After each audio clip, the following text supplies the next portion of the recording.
আমি ভুল পথে হেঁটেছি বহুদূর, ভুল দরজায় দিয়েছি পা, ভুল মানুষকে ভালোবেসে তাই ভুল হয়ে গেছে জীবনটা। দুঃখ নিয়ে এক ঘর থেকে অন্য ঘরে গেলেই সেই দুঃখের অবসান হয় না। মনের অনুভূতি, ভালোবাসা, মায়া এগুলো যত কম প্রকাশ করবেন, আঘাত করার সুযোগ মানুষ ততই কম পাবে। অতিরিক্ত কোনো কিছুই ভালো না, না বিশ্বাস, না আবেগ, না ভালোবাসা। হাজারটা ব্যর্থতার রং দিয়েই আঁকা হয় সফলতার ছবি।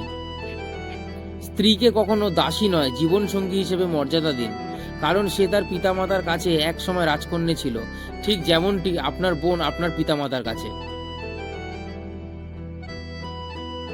দুটো সময়ে তোমার চরিত্রের পরিচয় পাওয়া যায়। প্রথম, যখন তোমার কাছে কিছু থাকে না তখন তোমার ধৈর্য। দুই, যখন তোমার কাছে সবকিছু থাকে তখন তোমার ব্যবহার। যেসব মানুষ অন্যের নামে আপনার কাছে খারাপ কথা বলে, তারা কিন্তু আপনার নামেও অন্যের কাছে খারাপ কথা বলতে পারে।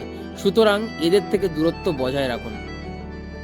ভালো মানুষই প্রতি পদে পদে ঠকে বেশি, এটা তাদের ভালোবাসা মানসিকতা পরিচয়। যে আপনাকে হারানোর ভয় কাঁদতো, একটা সময় দেখবেন সেই আগে হারিয়ে গেছে।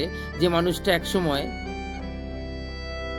বলতো চিন্তা করো না আমি তো আছি, একদিন সেই মানুষটা পৃথিবীর সব থেকে বড় দুশ্চিন্তার কারণ হয়ে চলে যাবে।